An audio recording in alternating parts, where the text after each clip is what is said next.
Lift मांगने वाली चुड़ैल।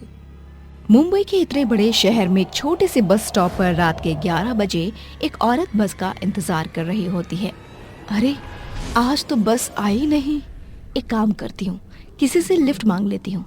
तभी वो औरत एक बाइक वाले को रोकती है और उससे कहती है, भाई साहब क्या मुझे आप पुणे तक छोड़ देंगे? मेरी बस आज आई नहीं और मेरे पति और मेरी बिटिया मेरा घर पर इंतजार कर रहे होंगे।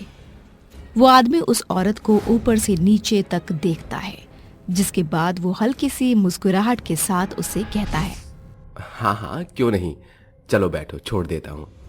वो औरत उस आदमी की बाइक पर बैठकर जाने लगती है। कुछ ही दूरी पर जाने के बाद एक जंगल आता है जहाँ वो औरत उस आदमी से कहती है, अरे बस मुझे यहीं छोड़ दो, अब यहाँ से मैं खुद चली जाऊंगी। वो आदमी अपनी बाइक रोकता है और उस औरत से कहता है, इतनी भी क्या जल्दी है जाने मन? एक तो तुम इतनी खूबसूरत हो, ऊपर से इतने घने जंगल में रुकने के लिए कह रही हो। तुम्हें अपनी जान प्यारी नहीं है क्या? क्या तुम नहीं जानती आजकल कितने बुरे बुरे लोग औरतों का फायदा उठाने के लिए तैयार रहते हैं? देखिए भाई साहब, आप भले आदमी लगते हैं, आपने मुझे यहाँ छोड़ा उसके लिए बहुत बहुत शुक्रिया। अब आप यहाँ से जा सकते हैं। अरे ऐसे कैसे चला जाऊं? और किसने कहा कि मैं कोई भला आदमी हूँ? मेरे जितना बुरा इंसान तो इस दुनिया में कोई भी नहीं होगा। ये कहकर जैसे ही वो आदमी उस औरत की तरफ बढ़ रहा होता है, वैसे ही वो औरत एक बहुत ही भयानक चुड़ैल में अपना रूप बदल लेती है, जिसे देखकर उस आदमी के पैरों तले जमीन खिसक जाती है और उसकी आंखों में चुड़ैल का खौफ साफ नजर आने लगता है। चुड़ैल, तुम एक चुड़ैल हो? मुझे माफ कर दो, मुझसे बहुत बड़ी गलती हो गई। आइंदा कभी भी किसी औरत के ऊपर बुरी नजर नहीं डालूंगा। मैं तो जानती थी तुम एक गलत आदमी हो और तुम जैसे दुष्ट लोगों को इस दुनिया में जीने का कोई हक नहीं। बुरी नजर डालने लायक जब मैं तुझे छोड़ूंगी तभी तो तू किसी औरत पर बुरी नजर डालेगा। ये कहकर चुड़ैल उस आदमी को जान से मार देती है और वहाँ से गायब हो जाती है। अगले दिन शहर के लोगों को वहाँ उस आदमी की लाश मिलती है, जिसके बाद वो पुलिस स्टेशन में रिपोर्ट लिखवा देते हैं, लेकिन मुजरिम का कोई पता नहीं चलता। जैसे ही धीरे धीरे रात होती है, फिर से वही औरत उसी बस स्टैंड पर खड़ी हुई बस का इंतजार कर रही होती है और बस न आने पर वो लोगों से लिफ्ट मांगने लगती है, जिसके बाद फिर से एक कार वाला उसकी मदद करने के लिए उसे लिफ्ट दे देता है और वो आगे जाकर उसको भी जान से मार देती है। ऐसे ही हर रोज उस रास्ते पर एक ना एक लाश मिलती रहती है। फिर ऐसे ही एक दिन एक अनुराग नाम का लड़का अपनी पत्नी आराध्या के साथ उसी रास्ते से जा रहा होता है। अनुराग और आराध्या की अभी नई नई शादी थी और वो दोनों कुछ टाइम एक साथ बिताने के लिए अच्छी सी जगह जा रहे थे।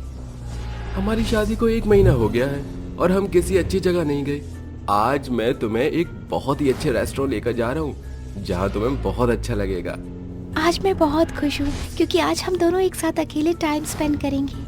वो दोनों खुशी खुशी वहाँ से गुजर रहे होते हैं। इतने में वही औरत उनकी कार के सामने खड़ी होकर उनसे लिफ्ट मांगने लगती है। भैया मुझे लिफ्ट दे दो, पुणे जाना है, मेरी बस नहीं आई, मेरे पति और मेरी बिटिया मेरा इंतजार कर रहे होंगे। उस औरत की बात सुनकर अनुराग कार से बाहर निकलता है और उससे कहता है, क्या तुम्हें पता है इतनी रात में किसी से लिफ्ट नहीं मांगनी चाहिए। तुम एक औरत हो, ऊपर से सुंदर भी हो। अगर कोई तुम्हारा गलत फायदा उठा ले तो?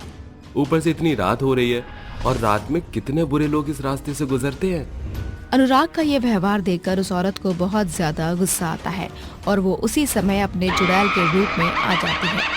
तेरी इतनी हिम्मत तो मुझे भाषण देगा। तुझसे एक लिफ्ट क्या मांग ली? तूने तो नेताजी की तरह भाषण दे दिया। तुम जैसे लोग कभी दूसरों की मदद नहीं कर सकते, इसलिए तुम्हें जीने का कोई अधिकार नहीं। ये कहकर चुड़ैल उसे मारने ही वाली होती है। इतने में कार से आराध्या निकलकर बाहर आती है और चुड़ैल से कहती है, रुक जाओ, मैं तुम्हारे आगे हाथ जोड़ती हूँ, मेरे पति को छोड़ दो, मेरा सुहाग मत उजाड़ो, अभी अभी मेरी शादी हुई है। जैसे ही चुड़ैल आराध्या को देखती है, उसकी नजर उसके लाल जोड़े और हाथ में पहने हुए लाल चूड़े के ऊपर पड़ती है और तभी उसकी नजर उसके गले में पड़े एक लॉकेट पर पड़ती है, जिसे देखते ही उस चुड़ैल की आंखों में आंसू आ जाते हैं और वो रोते हुए आराध्या से कहती है, मेरी बच्ची, तुम इतनी बड़ी हो गई, मुझे विश्वास नहीं होता कि तुमने शादी भी कर ली।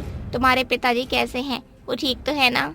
चुड़ैल का ये बर्ताव देखकर आराध्या अचंभित रह जाती है। उसे कुछ भी समझ नहीं आ रहा होता, जिसके बाद वो चुड़ैल से पूछती है, अरे कौन हो तुम और मुझे अपनी बेटी क्यों कह रही हो? मैं तुम्हारी बेटी नहीं हूँ, तुम्हें कोई गलत फहमी हुई है। आराध्या बेटा, ऐसे मत बोलो, मैं तुम्हारी माँ हूँ और मैं तुम्हें अच्छे से पहचान सकती हूँ। ये बताओ, तुम्हारे पिता रंजीत जी कैसे हैं? वो ठीक तो है ना? चुड़ैल के मुंह से अपना और अपने पिता का नाम सुनकर आराध्या अचंभित रह जाती है। आपको मेरा और मेरे पिता का नाम कैसे पता है? कौन हो आप?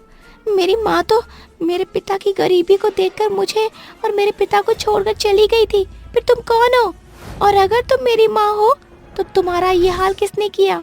नहीं मेरी बच्ची, मैं तुम्हारे पिताजी को छोड़कर नहीं गई थी।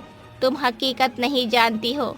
उस रात जब मैं अपनी ड्यूटी पर से सैलरी लेकर घर की तरफ आ रही थी तो मैं इस बस स्टैंड पर खड़ी थी और बस का इंतजार कर रही थी। बहुत तेज बारिश भी हो रही थी, जिस कारण बस बहुत ज्यादा लेट थी। अरे आज तो बस आई ही नहीं, ऊपर से इतनी तेज बारिश भी हो रही है। अब क्या करूं? मेरी प्यारी बच्ची आराध्या मेरा इंतजार कर रही होगी और इसके पिता तो मेरे आने की चिंता में बैठे होंगे। मैं बहुत देर तक बस का इंतजार करती रही, लेकिन बस नहीं आई। फिर हार कर मैंने कुछ लोगों से लिफ्ट मांगी, जिसके बाद उन्होंने मुझे लिफ्ट दे दी। लेकिन उन लोगों ने आगे जाकर जंगल में अपनी गाड़ी रोक दी और मेरे साथ बुरा बर्ताव करने लगे, जिसके बाद उन्होंने मेरे साथ बहुत बुरा किया और मुझे मार दिया। लेकिन मरने के बाद भी मेरी आत्मा को शांति नहीं मिली और मैं यहाँ वहाँ इस रास्ते पर भटकने लगी। तब से मैंने अपने मन में ठान लिया था कि चाहे कुछ भी हो जाए, इस रास्ते से गुजरने वाले हर बुरे इंसान को मैं जान से मार दूंगी, ताकि जो सब कुछ मेरे साथ हुआ फिर कभी किसी औरत के साथ ना हो। अपनी माँ की दुख भरी कहानी सुनकर आराध्या की आंखों में आंसू आ जाते हैं और वो रोते हुए अपनी माँ से कहती है, माँ मुझे माफ कर दो, मुझसे बहुत बड़ी भूल हो गई। उस रात जब आप वापस नहीं आए तो मुझे और पिताजी को ये लगा कि आप चंद पैसों के लिए हमें छोड़कर कहीं भाग गई हो। नहीं मेरी बच्ची, ऐसा कुछ नहीं है। मैं तुम्हें हर रोज याद करती थी। मरने के बाद भी मैं सिर्फ तुम्हारे ही बारे में सोचा करती थी। आओ मेरे पास आओ, एक बार मुझे तुम्हें गले से लगाने दो। आराध्या चुड़ैल के पास आ जाती है और चुड़ैल उसे गले से लगा लेती है, जिसके बाद वो दोनों रोने लगते हैं। तभी आराध्या रोते हुए अपनी चुड़ैल माँ से कहती है, माँ जो हुआ उसे भूल जाओ। न जाने कितने बेकसूर लोगों की आपने जान ले ली होगी। अब ये मौत का तमाशा बंद करो और यहाँ से हमेशा हमेशा के लिए चली जाओ। इसी में सबकी भलाई होगी और मैं पिताजी को आपकी पूरी हकीकत के बारे में बताऊंगी। आराध्या की बात सुनकर चुड़ैल रोने लगती है और आराध्या से कहती है, ठीक है मेरी बच्ची, जैसा तुम चाहती हो वैसा ही होगा। मैं आइंदा फिर कभी भी इस रास्ते पर किसी को भी नहीं मारूंगी और यहाँ से हमेशा हमेशा के लिए दूर चली जाऊंगी। इतना कहते ही चुड़ैल आसमान की तरफ उड़ते हुए गायब हो जाती है।